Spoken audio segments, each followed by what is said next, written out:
name's Sandra. I'm Alexandra's mum. Alexandra's 20 years old and Alexandra has Down syndrome.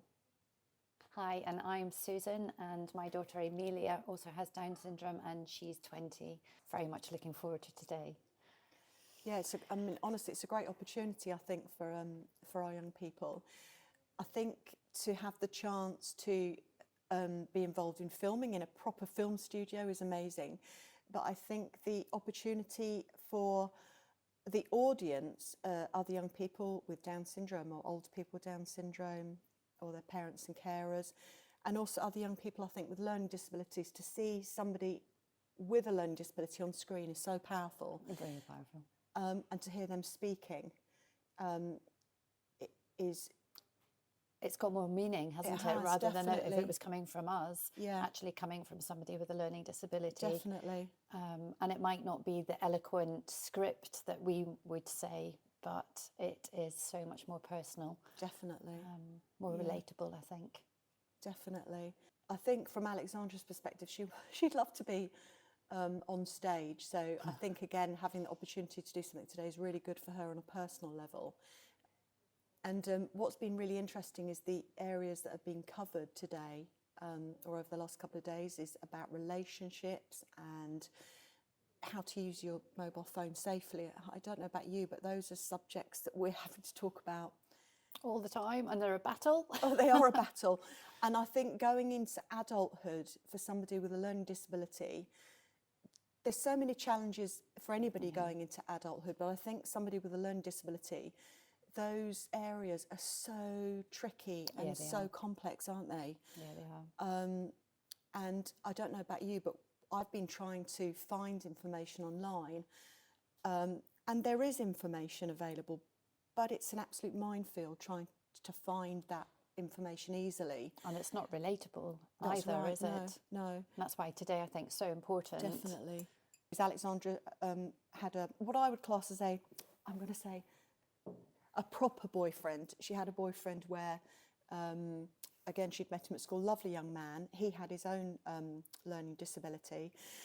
And we made the decision that we were going to let them have as close a relationship as we could have had at that age. So we encouraged going to the cinema together, where we would go together with them as chaperones, but we'd let them sit on their own. Yeah. But there were some instances, very serious kissing going on. And David and I had this conversation, this is about 6 months in, of thinking, oh gosh, we're going to maybe have to think about talking about sex education properly. And it had been covered at school. But I would say covered at school at a much younger age, and I don't think Alexandra was... It's not age appropriate at that. It's not age appropriate, yeah. And I don't know whether it was also... I'm trying to think, when, at 13 probably when it was covered, I maybe was thinking about boys and relationships. I don't know that Alexandra really was. Yeah.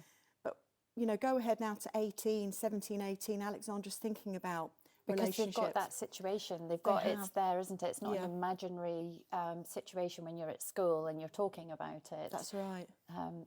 Actually going through it, which is more relatable, isn't it? To be able to have that information. Yeah. And I started, again, looking up for more information. And again, I could find some of it, but I felt some of it was very low level. And I'm going to go into depth here. You know, I didn't think it was talking enough about the actual act of sex and talking about where things went or how they might go. It was quite superficial, which I thought, this isn't really what we want. You know, we could be talking in 2 years' time about them actually having sex, and they need to be prepared for this, and we need to be prepared for that conversation. Or it was too high polluting, and even I was looking at it thinking, this is a bit too in-depth. So again, I think Joe and the team have talked about wanting to take that forward in the future as well, and I think that's really exciting. And again, if we could have young people with Down syndrome involved in that, I think would be really, really good. It's having that information on a central point. Yes. So when you need it, you know exactly where to go and find it, rather than having to phone people up, Google the internet and spend hours and weeks trying to find something relevant. Whereas if it's there on one central point, you can just log in, Yeah. there it is, and Yeah, dip in yeah. when you need it. Yeah. Yeah.